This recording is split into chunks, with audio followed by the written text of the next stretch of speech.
It's so cool to be alive. I don't care what you think about me, 'cause I'm living life.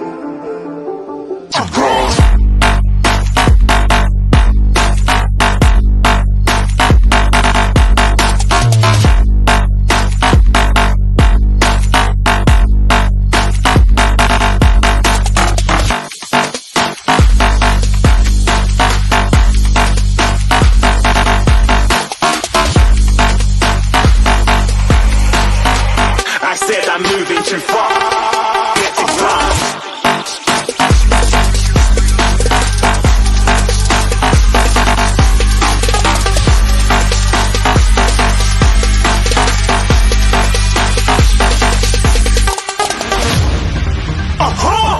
Looking at a shooting star. Got more than a couple of people going mad. I swear they're rooting hard.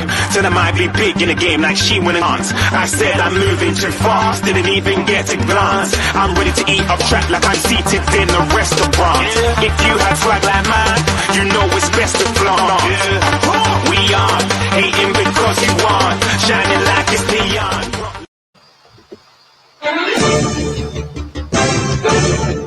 What's going up, AATBirds Nation? Welcome to another great episode of... Oh, crap. There it goes. This thing's a giant cluster. I'll say, either way, welcome to another great episode of Birds, Beer, and BS here on All About the Birds Network. I'll say... Yeah, for some reason it's not working. we had a little jingle, I would say. But apparently this whole board's a mess, so I apologize. I would say we have a great show coming up for you guys. A little technical difficulties to start off the show. Yeah. Yeah, whatever. Like I said, this show's always a train wreck. So. Hey, listen, welcome to the shit show, everyone. I'll say it doesn't help that I have to do freaking 50 different things. I have to run the board, run the computer, talk to the camera, host the show, go over the details. So I'll say you're sitting here looking all freaking fly, drinking a freaking Heineken, Mr. Bougie. What? So I am drinking a Heineken. So yeah, sorry if you're listening to this on the Anchor app. I'll say, like the show's called Birds, Beers, and BS. That's right. I'll say we have a great show for you guys coming up for you guys today. I'll say a lot to get into. I'll say we'll dive into our Eagles offseason once as NFL free agency kicks off next week. So we'll dive into that. We have some talk about Jalen Hurts as he had a conversation on the Adam Schefter podcast this past week. We'll listen to hear what he had to say on that podcast. Also, a former Eagle did say this week that he feels he's a future Hall of Famer, and we'll dive into that, dissect, and feel if he has a reason to believe that. But first off, what a bombshell that dropped today here in the city of Philadelphia. I'll say if you did not see it, I'll say there was a big article from Philadelphia Inquirer's reporter Jeff McLane about a little bit more in depth about the whole Jeffrey Lurie and Howie Roseman relationship, and a lot of it I'll say we already knew, but it just even gets worse. And I'll say the fact that a bunch of this information just keeps on leaking out, it does not look good for this Eagles front office and the management. I'll say it's basically a circus out there right now. Pretty much. I'll say if you did not see, there was a bunch of information. It was very in depth. So go to the Philadelphia Inquirer's website, check out the article, read it for yourself to get some information. But we'll dive into a little bit of it. I'll say there's a few points and moments I'll say that was brought up in the article that it's just a little bit surprising. Not surprising, I should say, but a little bit discouraging, as this guy is the guy that is building our franchise and running the organization, and that Jeffrey Lurie allows this situation. It's scary, man. It's real scary. Yeah, I'll say let me read real quick a tidbit from one of the articles. I'll say there's the first story that involves right tackle Lane Johnson, and here's a little bit quote from the article. As Johnson was with his team at the NovaCare cafeteria when Roseman walked up and said, according to sources, "I never seen you get beat by a rookie before." The pair were known to bust each other's chops, but Johnson, who was also dealing with personal issues at the time, didn't take kindly to the jab, so he left the facility. Wow. A month later, the Eagles were in London to face the Jaguars, where Johnson had suffered a high ankle sprain 3 games earlier, but continued to forego it. But as the players geared up that Sunday in Wembley Stadium, the locker room, Johnson voiced concerns about playing. Roseman caught wind and berated him, sources presented said. Nearby teammates and coaches couldn't understand why he would provoke him, considering Johnson's current state. The tackle finished suiting up, and as he walked by Roseman, the GM said, according to sources, "Good you have your mouthpiece in. Now you can't say anything stupid." Wow. The last comment, which a source close to Roseman said was intended to be playful, set Johnson off, saying, "I can't play for this blank," he said, according to the source. He took off his equipment and went to the showers and missed pregame warm-ups. Left tackle Jason Peters went to Peterson's office to help defusing the situation, where defensive end Chris Long, right guard Brandon Brooks, and others talked Johnson into playing. He lasted 7 plays. Johnson further aggravated his ankle injury and sprained the knee ligament. So I understand as the GM, I would say these guys they're gonna have moments. It's like any job. I would say I'm not saying you do or don't, but I'm sure there's been instances where you gone into it with your boss, or you feel that your boss might have said or forced you to do something where I would say you kind of regret and held it over his head. And I understand this is a business, but this is a dude's health. He has been one of the best right tackles in the game for the most part when healthy. Yeah. And I would say you're gonna belittle him, not just to his face, but in front of the locker room, in front of his peers, just because you're upper management. Yeah. And I would say you feel that you have the right to do this and haze your own player to try. There's a difference between trying to motivate someone or trying to get them ready for a game, but obviously this dude's been injured. He continues to play through injuries, and you're gonna go out there and make a statement like that, Graham. We don't know exactly. None of us were there. Right now, it's somewhat hearsay, but Jeff McLane is one of the best reporters in the league, covering this or in the city, covering this team. Right. And I'm sure he has a lot of connections. So I'm sure whatever sources he's talking to, they're not making this crap up. And I would say normally Howie is a guy that I would say that people feel or has got a reputation that most of the players throughout the organization have felt that he's a little bit of a player's guy. He gets well along with most of the locker room, but But why is it coming out now? You notice it? It's like a slew of all this information just coming out now. It's almost like someone's trying really hard to back. Like there's this like Howie hate that is just brewing in the city of Philadelphia. Like, why now? All this happened prior to it. So I don't know whether it's true or not.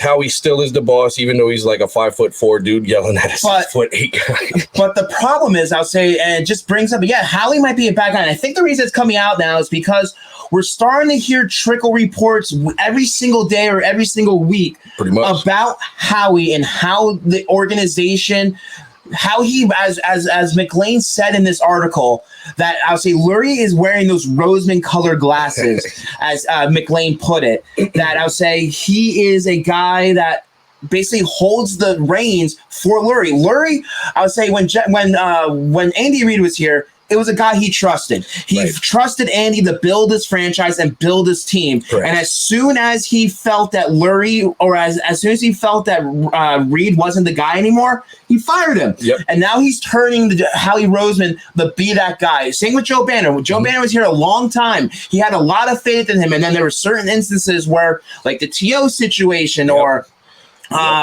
bad contracts, or we weren't being competitive enough, he tossed Joe Banner to the curb. Yep.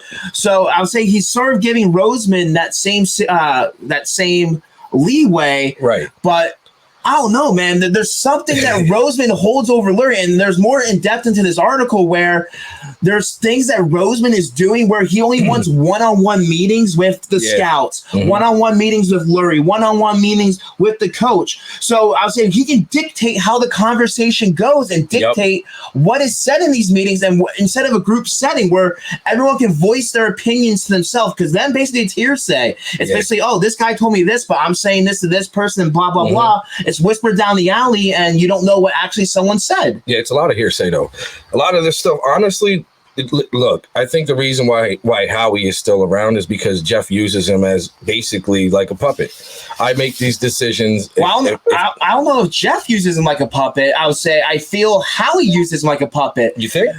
Well, yeah, because there's another point in this meeting where I would say, yeah, it's Lurie's franchise, but I would say he trusts Howie, but Howie still gives him decision making where he doesn't give everyone else the same type of decision making, which is why you're hearing reports out there that that Jeffrey Lurie's actually the one that wanted, say, for instance, Jalen Hurts or Jalen Reagor or some of these guys. Yeah, I heard that. So I would say we want to blame Howie for these picks, but now now it's being reported out that Lurie's having say about these picks, and since he's owner of the company, yep. Yeah. As it was reported on the AATBirds, or not reported, but as it was said on the AATBirds network, basically Jeffrey Lurie's becoming Jeffrey Jones. Yep. Basically becoming the new Jerry Jones, where he's enabling and meddling in the franchise decision making. Where I say he's a guy that has owned this team for 20 plus years. But I would say he doesn't have a football background. You have to remember, he's a Hollywood director. He's not a guy that's played football or scouted football or anything. He's the owner. Let the guys that you're paying on this staff make those decisions. That's why I would say you can have input, but no owner, unless it's a crucial decision, should not be making final say. And I think I don't know. I disagree with you. I'm not saying he should have the final say per se. I'm not saying he should be drafting people or anything like that.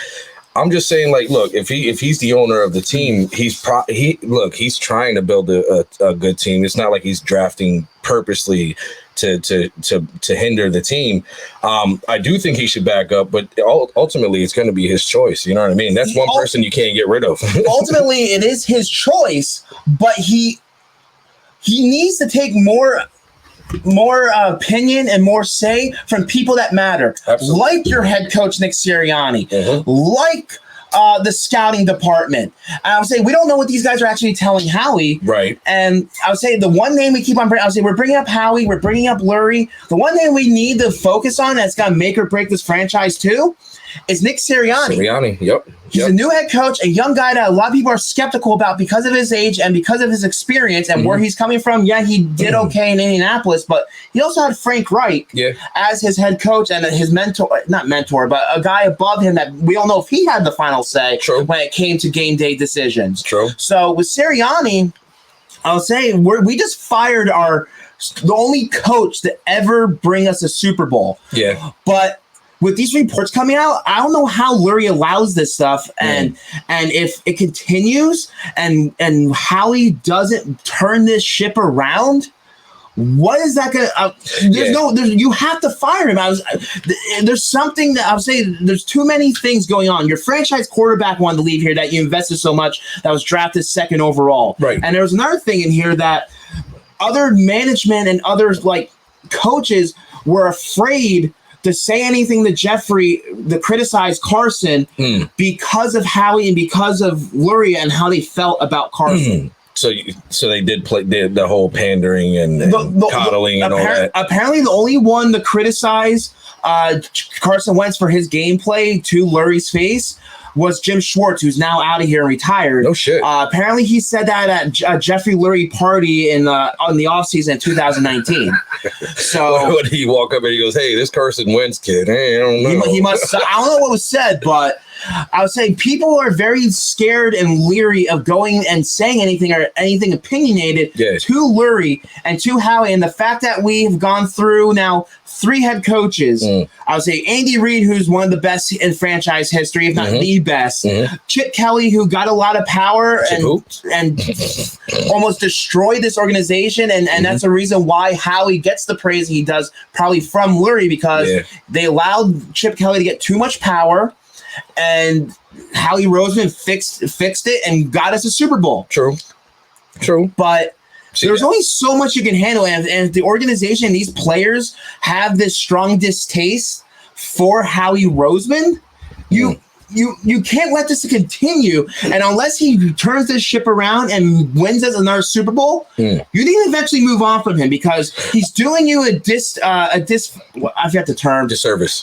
That's he's doing this franchise a disservice and Jeffrey Lurie disservice because, like we said, he's the owner. He has the money. Unless he sells the team tomorrow or the NFL forces him for some reason, right? He's not going away. No way. The one guy that needs to go is Howie Roseman. He just bought himself a couple years now, though. You know what I'm saying? Which is sad and scary. I would say I agree with you. I would say the fact that we're now in rebuilding mode next year, they're chalking up as a loss. It'll be interesting to see what they do in free agency. But what can we do? Who's going to want to come here? If your front office is leaking all these stories of players and coaches, and who's going to want to come here, man? I wouldn't. And I'm going to be honest with you. I don't expect any splashes in the free agency. I don't see anybody. First of all, we ain't got the money. Second of all, nobody's going to want to come here and play, man. It's going to be a couple years before that changes. And as for Howie Roseman, he just bought himself a couple more years. He's a Weasley motherflower. I'm telling you, this guy will be around. He's one of those guys that just sticks in the corner and it's like, yo, you're still here? He's like, yeah. I'm telling you, Howie is he's a master manipulator, and he's going to be here for years to come. So get used to it, Philadelphia. Unfortunately, I agree, but I'll say there were some more reports that came out this past week as there was reports from senior reporter Chris Mortensen, who's very well respected around the league, that he was told from sources that Jeffrey Lurie, I was saying, and that's the thing. I was saying, we want to criticize Howie, and rightfully so. Yeah, he brought us to Super Bowl, but this decision making and the decisions to give these aging players for past performances, these contracts, the fact that we have to restructure and do all this stuff today, which it was reported today, Friday, the 12th of March. If you're watching this later on YouTube, I apologize, but it was reported that they have restructured Brandon Brooks' contract, which is freeing up some more money, and it does not look like they are going to be restructuring Lane Johnson. And I would say it's kind of a it's smart decision. The fact that we keep on talking about kicking the can down the road. Yeah, you can't kick too many cans down. Yeah, you can't do that. And I think from what Johnny from AATBirds, my partner in our group chat said, that if they restructured Lane and Brandon Brooks, or either one, it was going to bring the same amount of money. So they'd rather have that higher salary this year, work ways around other contracts, releasing players, trading, or restructuring other guys, either or. So the fact that they went with Brooks over Lane, I would say that Lane's contract's going to be more this year, where it's, down the line it's going to be less. So it evens itself out. Maybe he didn't restructure Lane's because Lane wouldn't restructure. Like, think about it. If all these stories are true, Lane would have told him, like, nah, kick rocks, man. I ain't restructuring anything. Trade me. Well, not necessarily, I would say, because if they restructured, he gets more money up front. They basically they turn into a signing bonus. Okay. So you get more guaranteed money up front rather than down the line. Gotcha. So that's the whole point. They turn your base salary into a signing bonus, which takes the number off the cap. Okay. But I'll say it was also reported by John Clark that he is fine with not restructuring and that he has no problems with Howie Roseman, which I call BS. Well, yeah. He's not going to openly. He's still in the franchise. He's still in the team. And I'd say just look at all the events that happened this past offseason. Doug Peterson leaves after reportedly saying that, gets fired, released, whatever you want to decide it was, after he was told that he was coming back. Carson Wentz, they said, he's a great asset, trade him. Yeah. Now you're going on with Jalen Hurts, which it was reported this past week that Jeffrey Lurie did tell management that he wants management to build around Jalen Hurts, that it does not look like they're going to try to bring any strong competition for Jalen Hurts, that they want to see what they have with the young quarterback. And I'll read the report as more appeared on ESPN's Monday morning show, saying, yes, Jalen Hurts is the guy. Jeffrey Lurie, the owner of the Eagles, has basically sent the message to personnel department and Howie Roseman that he wants to do everything he can to help Jalen Hurts be successful and not bring in somebody to compete for his job. Now, they have a new head coach, Nick Sirianni. He understands what the owner wants, the owner gets. And I get And I might remind people on this one. Last year, the owner was in favor of drafting Jalen Hurts. That created a ripple effect, but one thing happened with the Eagles screams to me why Jamar Chase should be in play with this pick, is that they did not stay true to their draft board. So I'll say they're looking to build around Jalen Hurts, which is smart. And I agree with the decision making. Right. That they need to see what they have in the kid. Well, yeah. Well, think about it. When you drafted Carson Wentz, it's not like you went and got competition for him right away. You know what I'm saying? You don't want to put that in a young quarterback's mind. Carson Wentz was 5 years in? The competition should have been there for him. He's a veteran. He should have excelled and accepted it. Except he wasn't built like that. Who said it? That one of the players said something about Carson Wentz's main problem was playing in Philadelphia. There were some reports, or some people felt that Carson was a little bit too soft. Yeah. That I'll say that he got upset when the city and the organization turned on him for Nick Foles bringing him back after he won the Super Bowl for them. Right. That people didn't believe that Carson was the guy anymore. That some people felt that Carson felt that way. Then they don't get him any weapons. That he, at least in the draft, right. By drafting Jalen Hurts in the second round, which I don't completely agree with. That they didn't get him weapons. They tried. They just didn't pan out. You paid an aging Deshaun Jackson. You brought back an injury-prone Alshon Jeffrey.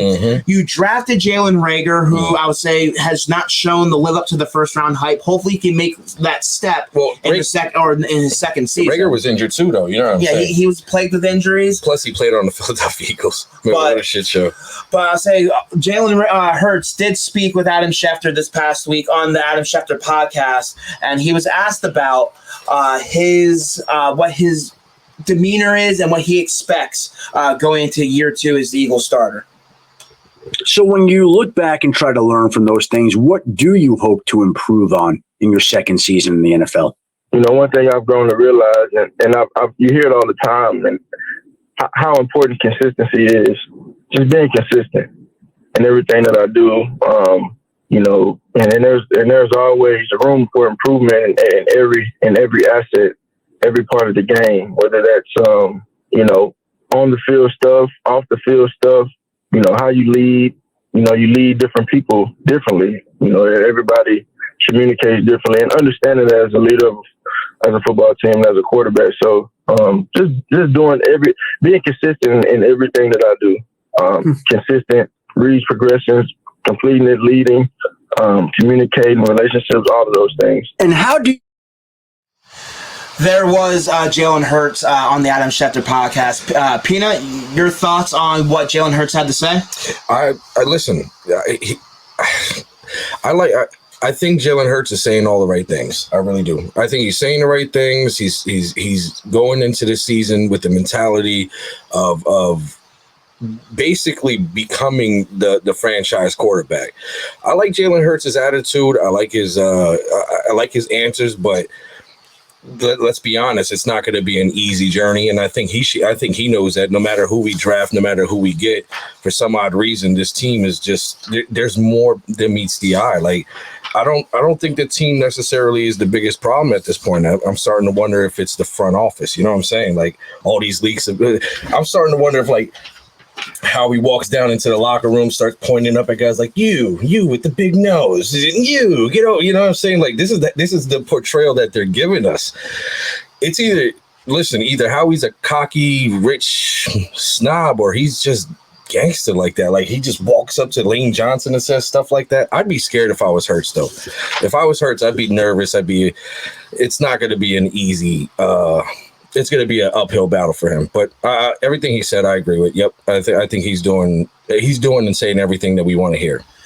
And I agree. I'll say he's saying the right things, and I'll say he's having a positive attitude. It was also mentioned, I didn't get the clips for it, but he knows the things to say and not to say, because Adam Schefter asked him in that interview if he would want Jalen Waddle as a teammate, and Hurts is basically laughing it off, saying, "Dude, you're gonna get me in trouble." I was like, I can't openly say that. He basically he praised Waddle, that he's a tremendous talent and he would love him on the Eagles if that's what the front office and what management decided to do. Right. But, dude, I love Hurts, and I would say I agree with the decision that we need to build around him because we need to know what we have with our quarterback. This upcoming season is going to be a season where we need a lot of questions answered. Yep. We need to know what we have at quarterback. Correct. We need to know what we have with Jalen Reagor as a former first round pick. Mm-hmm. You need to know what you have with some of these young offensive linemen and try to build depth with that team. I'll say we need to know what we have at a head coach with Sirianni, like we brought up before. Yeah. We need to know what we have because 2022 is going to be the season. This season, it's going to be a year of somewhat. We might get lucky though. You might get lucky, but I don't want to get lucky. I want to be a competitive football team. I want to build towards the future and know that my team has a chance to win the ultimate prize and win the Super Bowl every year. You think Howie walks into the locker room with like a wet glove and just starts slapping people in the face? Like, you know, you get out my face. I listen. 2022, you're right. This team, I don't know, man. Sometimes you have things in place, kind of like with Chip Kelly. Like when we went to the Super Bowl, a lot of those players were Chip's guys. You know what I mean? Well, not a lot of them, but some major ones. You know what I mean? I'll say some of them were Andy's, some were Chips. It was a little bit of a mix, but I would say the one thing I do disagree with, though, which they're going to bring a veteran quarterback in, but if the reports are true that they don't want to bring a veteran quarterback like a Ryan Fitzpatrick or Marcus Mariota or some of these higher price free agents, the backup that have started in this league that are going to be a little bit higher price because they don't want to cause controversy. Right. I don't agree with that because I agree you want to know what you have in Hurts, but competition brings the best out in everyone. I agree. And by not bringing a veteran quarterback in here to compete with Hurts and push him. Yeah, to push him? Push him. I would say, what you have another Carson Wentz situation. What happens if he does suck and you go with the backup quarterback? You can't go back with Hurts. Yeah. And then if you do go back with Hurts, he's going to be looking behind his shoulder saying, hey, my job could be taken any single time. Yeah. Well, that's how it should be anytime, though. Any NFL player, not for long. You know, that's what it stands for. Like, look, if you're going to be looking backwards as an NFL player, then you're in trouble, man. You're going to be shipped off to Indianapolis. Wentz. He's better off there. At least Wentz, I would say he's with an organization that has their head on their shoulders. They know how to run that front office. They build players around, or they build that team around the quarterback. I would say he might be without T.Y. Hilton now, who has been plagued with injuries, which we'll dive into our free agency and our offseason wish list in a little bit. I want to thank everyone for tuning into Birds, Beers, and BS. It's a freaking tongue twister. I apologize. Here, I'll just do this. Birds, beer, and bullshit. There we go. Nice. Thanks to my brother Kyle for the little jingle, but I'll say we want to appreciate and thank everyone for tuning into a great program. We are the #1 YouTube show on the All About the Birds Network. Yep. So we do appreciate everyone that tuned in. We want to hear your feedback. Let us know with the comment section.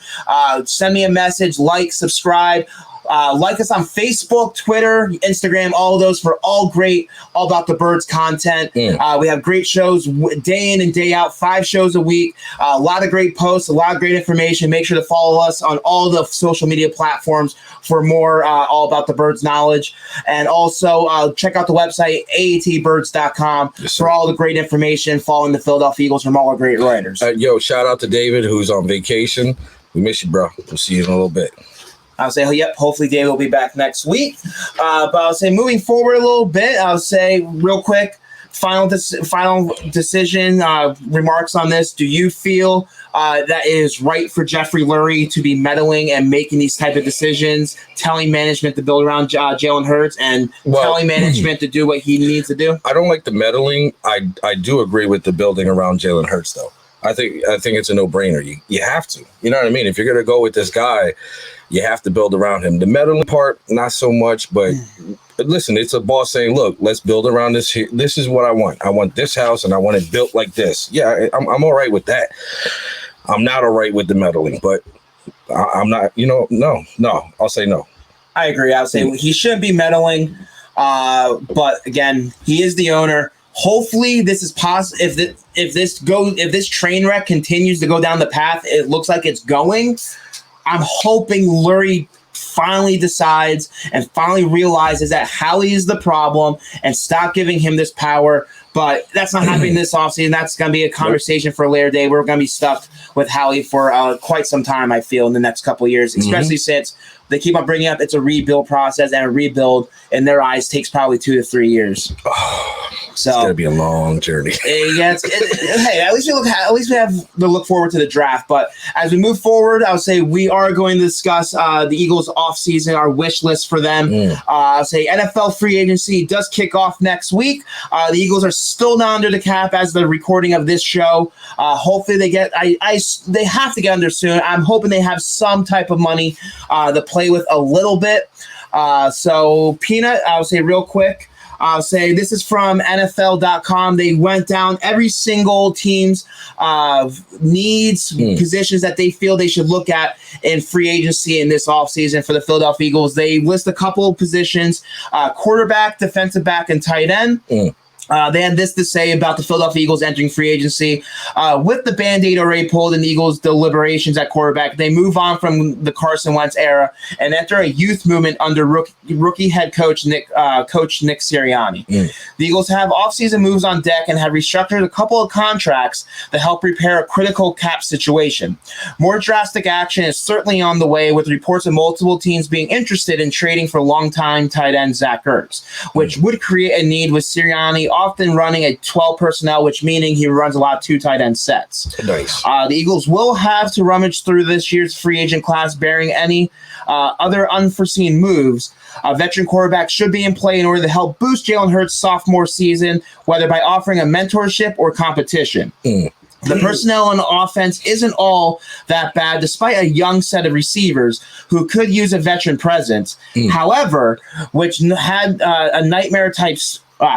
However, the formula for success in 2021 relies on the health of Eagles' aging offensive line, which had a nightmare-type season. The same goes for Philly's defense, which will be powered by its deep squad of linemen.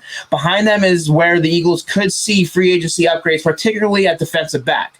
Jalen Mills, a corner turned strong safety, Crevan LeBlanc, the oft-injured slot corner, and Nicole Roby-Coleman are set to become unrestricted free agents.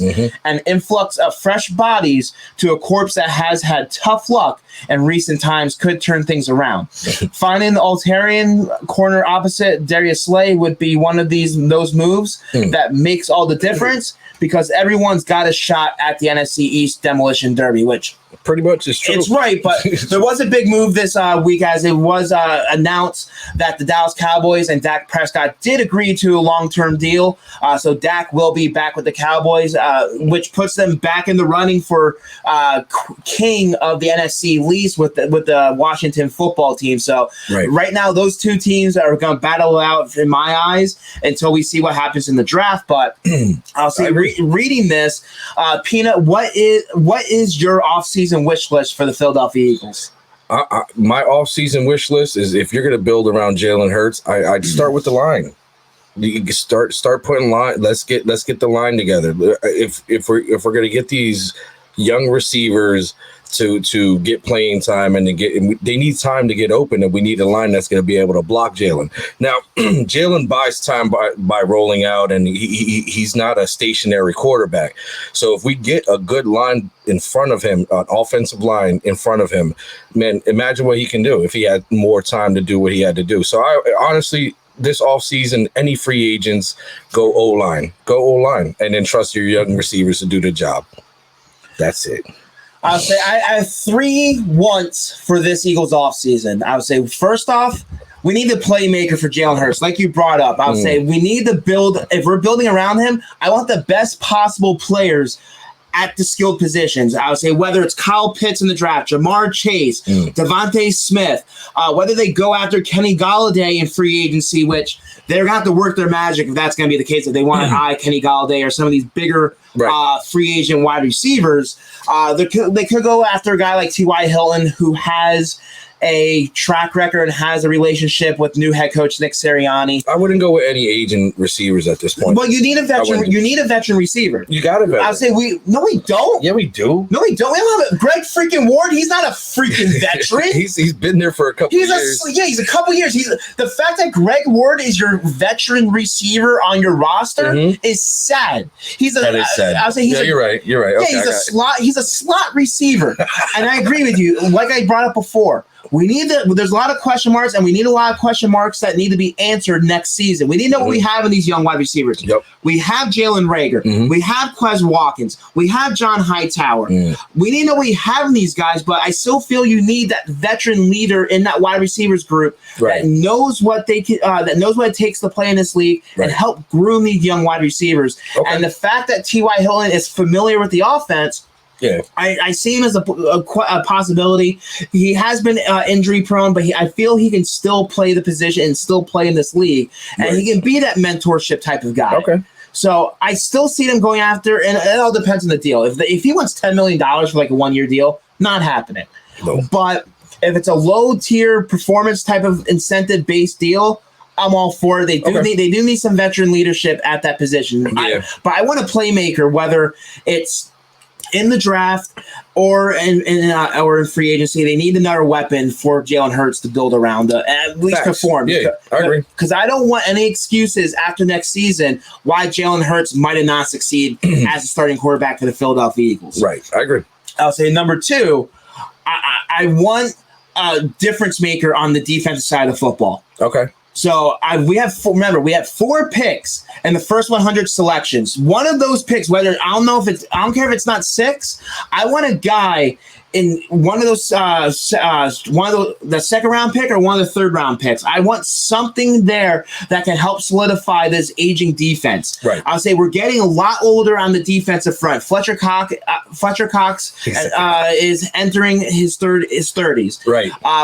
We don't know what we have if we're going to keep Derek Barnett. You have an aging pass rusher with Brandon Graham. I love these guys to death, but they only can play for so long. I don't want to keep on bringing these guys back just because to bring them back, and we don't have any other options. We have a young guy with Josh Sweat, but he has been prone in college. He had a major knee injury, so we don't know if he can sustain being a 3-down starter and take the workload, which is going to be one of those things that we're going to be looking into this season, especially if they move on from Derek Barnett, because Josh Sweat, as right now on this roster, is your starter opposite Brandon Graham if they can restructure a contract with him. Okay. We know we have JV players at linebacker, so obviously that's going to be a big position that I feel they're going to have to address, but you also need to know what you have with Davion Taylor as a former third-round pick, which I was on A2D this past week. My man Chucks, he dives into these drafts year in and year out, and he felt, and a lot of people felt, that Davion Taylor wasn't worth the third-round grade. It brings up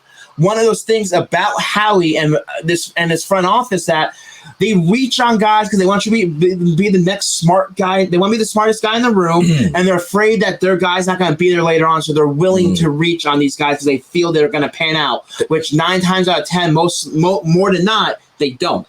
Yep, they're playing Madden with the team. That's what they're doing. And then of course the secondary's in shambles. We're losing a lot of depth at the cornerback position right now. You have Darius Slay as your starter, unless for some reason they move on from him, which I don't see happening. Because then what are you going to have? Yeah, you got to keep him. But he might not lived up to the hype last year. He wasn't the big play Slay that we expected. He's still a solid player. He's still you can't move on. This is a passing league. You need to have some type of quality cornerback in this league to cover these big skilled wide receivers, and you need a guy opposite, and you need to have 2 quality corners in this league. As Andy brought up all those years here, he wanted 3 or 4 starting corners. That's the reason why they brought in DRC that one time when they had Lito, Sheldon Brown, and Asante Samuel. You need to stop the pass in this league, and he feels like you needed quality corners. Jim Shorts was more man coverage.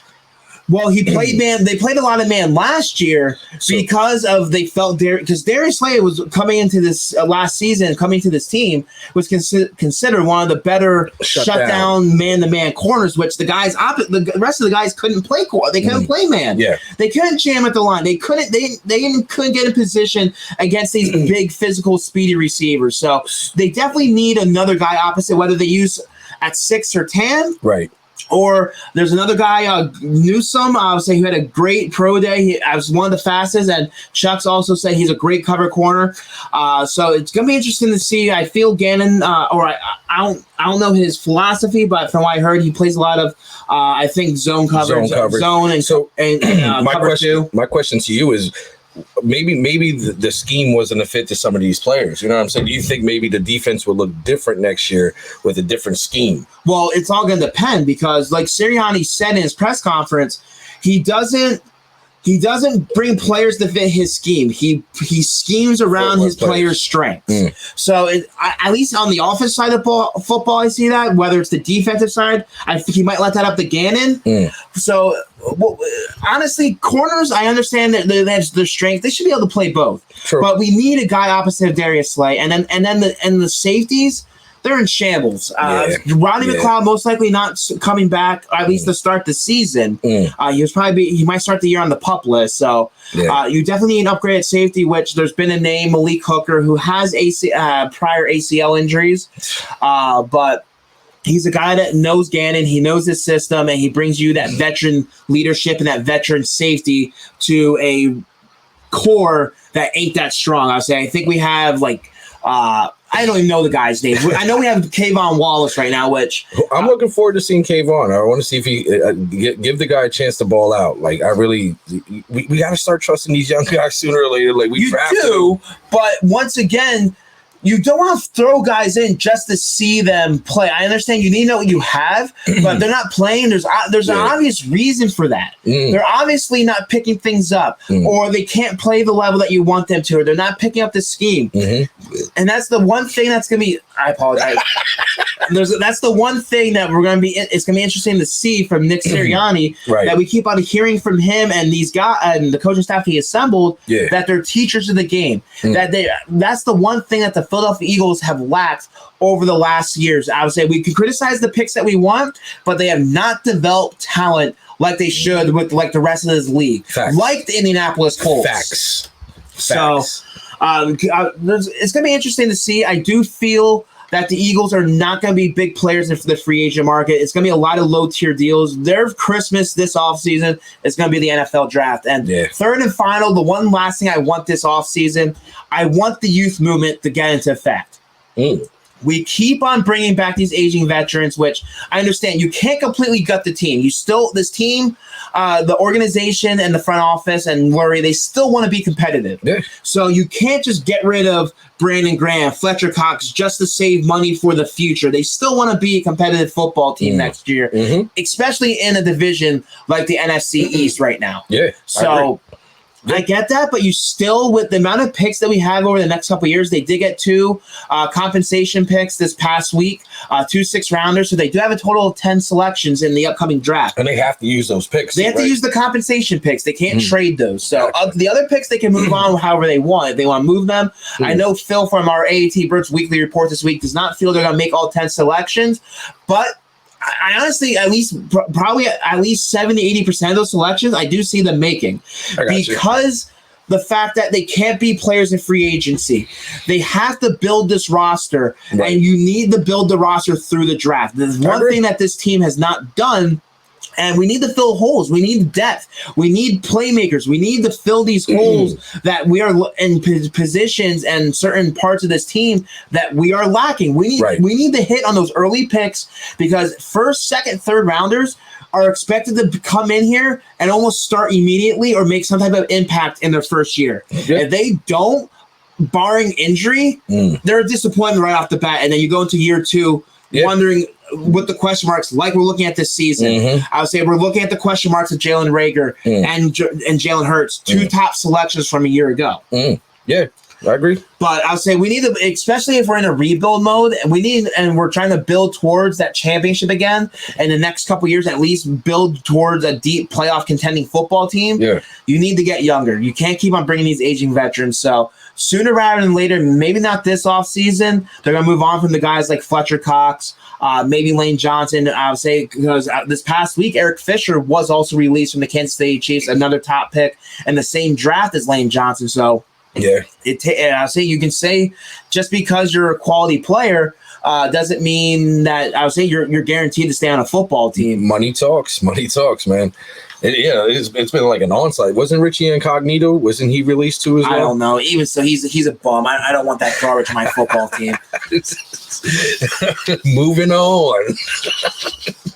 That guy's a bully too. Yeah, I know. We know all the stories, but I'll say, any final thoughts? Any other thing you want to say about the Eagles offseason? Like I said, I don't see them being a big player. It's just going to be a boring offseason. Like, there's nothing really. The draft is probably, you're right, the draft is where it's at. Right now, the offseason is basically low-tier, depth-filling players that can... Don't get me wrong. They might be able to, like I said, there might be a couple names. There's a couple names that are linked to them. I would say Malik Hooker, the safety. They want to bring a big physical back to complement Miles Sanders. There's been talks of Marlon Mack, who's a former Indianapolis Colt. Okay. So there's talks of maybe they have interest in him. I know there was talk maybe at Geno Smith as a backup quarterback, which I'm not too thrilled about. If Jalen Hurts goes down, I don't have faith in Geno Smith to be the guy either. So no, hell no. No. And I would say they might pick up some offensive linemen, but they need to build towards the future. That's all I'm saying. They're going to fill some holes, and we'll see what happens. But Eagles fans, don't expect anything to probably the first couple of days, at least major. Probably towards the middle end of the week, you might see, like I said, a couple low-tier signings, maybe a trade here and there if a guy's about to get cut and they feel they can do something with him or they don't have to give up a lot of compensation. The one move that you're probably going to see before the start of the league year, maybe a day or two after, is probably the moving of Zach Ertz. Oh, yep.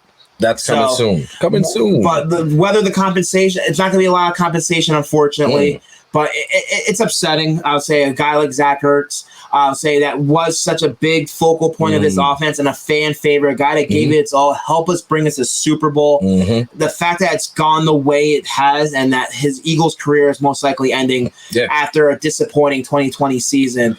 And you know who's not worried about being traded, or you know who's not worried about it is Zach Ertz. He wants out too, man. I don't blame the guy. I would say we don't absolutely know if he wants out. I would say I know there's been reports, but whatever. I would say he said if the Eagles are going to move on from him, he wants to be released. He wants to decide where he wants to go. I know there's been talks maybe going to Indianapolis to be with his former quarterback Carson Wentz, but we'll see. He wants to control his destiny. He don't even like Carson Wentz. Him and Carson are tight.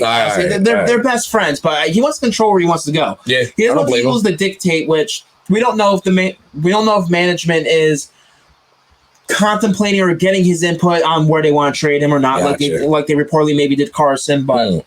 Well, if management is if Howie's doing what he's doing, he's not going to release him. He's going to trade him. But you know what I mean. But that also, obviously, he is a former player of Frank Reich. So if he does like Frank Reich, that Indianapolis does make a lot of sense. Facts. I would say again, this is the AATBirds Birds, Beers, and BS show. We appreciate everyone for tuning in. Yes. As always, Peenut, myself, Eagle Jeff.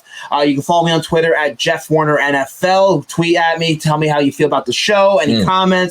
Make sure you're liking, subscribing, and following all our platforms, YouTube, Facebook, Twitter, and Instagram for all your great Eagles AAT Birds content. Yes. Make sure to check that out. But I'll say we're about 45 minutes in.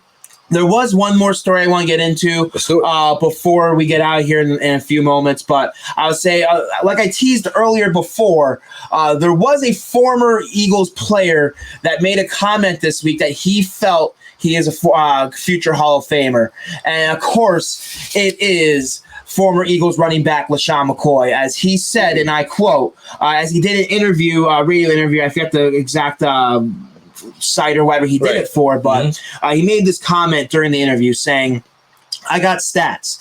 I got 2 championships. A lot of these dudes have 3 or 4 good years, and they make them the greatest. I've been the best in my decade plus. Wow. Everybody can't say that. Nobody said it. You said it. Dude, Shady, I love you. That's shady. First, real quick, do you agree with his assessment on his career? Hell no. Shady. Listen, he's always been like I like his bravado, but no, man, no way. Hall of Famer. We're talking about guys that think about. What's your favorite Hall of Fame running back of all time? Probably right now, Barry Sanders. Barry Sanders. All right. Now put Barry Sanders next to McCoy. Does he belong in the Hall of Fame? Name another Hall of. You can go down the list, and there's probably a list way before him. No, hell no, he's not Hall of Fame. Well, let me get into this. I would say I don't agree with his comment, but he might. I know some people feel he has an argument a little bit. Right. I'll say there was a little bit of digging by Crossing Broad. They did write an article, and they did come up with this information, which I'll read off. As they say, the raw stats. He has raw stats, however, they do stack up to other Hall of Famers. Okay. Among active runners, only Adrian Peterson and Frank Gore had more yards. He was the 2013 rushing leader with 1,607 yards and had 6 seasons, 1,000 yards or more. Okay. Twice he went for more than 500 receiving yards and currently sits on 74 rushing touchdowns and 16 receiving touchdowns. He ran the ball for over 1,100 yards, which is more than some Hall of Famers, among them Terrell Davis and Earl Campbell. He's 22nd on the all-time list, and with another 150 yards, can pass O.J. Simpson and Corey Dillon if there's a team willing to bring him in for one final year. So the numbers are there. Okay. The numbers are there, but the fact that he's bragging that he has 2 championships, that he had no participation in either one of those, that's ballsy, bro. Don't people on practice squad get championship rings too? Yeah, well, it's like Robert Ory. That's the one comparison everyone keeps on bringing up when everyone says about how championships matter. Yeah. Robert Ory in the NBA has 6 championships. Does that make him greater than Kobe Bryant or LeBron James just because he has more championships? Nah. At least Robert Ory was a role player and contributed in those matters. Those rings are perfect attendance awards. That's what it is. It's like, oh, you've been here the whole time. Here, you get a ring too. To take credit for that is outlandish. But the one thing about Lesean McCoy is when I look at Hall of Fame running backs or Hall of Fame players in general, you have to do the eye test. When you watch Lesean McCoy play, did he stand out to you at all as a guy that, yes, he's a future Hall of Famer. He's a guy that's excited you or a guy that made a difference for your franchise or for the league? No. I would say he was a great running back, and don't get me wrong, he's a great running back. He might be one of the best. He's probably arguably one of the best in Eagles franchise history. I know some people. It's 1A, 1B between possibly him and Westbrook or Montgomery. Is Westbrook a Hall of Famer? No, Westbrook's not a Hall of Famer. If you had to choose between Westbrook and McCoy, and you had to build an all-time team, who do you pick? I would still pick McCoy. Really? I'll say McCoy. I'll say I wouldn't. The stats are there, bro. I know. And I'll say, granted, I understand Andy Reid ran him into the ground, especially that year where I think he had the rushing title. Yep. When Andy was here, they ran him to the ground, which I get. Where Westbrook was more of a guy that they can use as a dual threat as a receiver, and I'll say that's why people felt. Right, that he bailed McNabb out a lot, which he did. He did. But the fact that Donovan McNabb is a Hall of Famer, I would say he compares to a lot of Hall of Fame quarterbacks.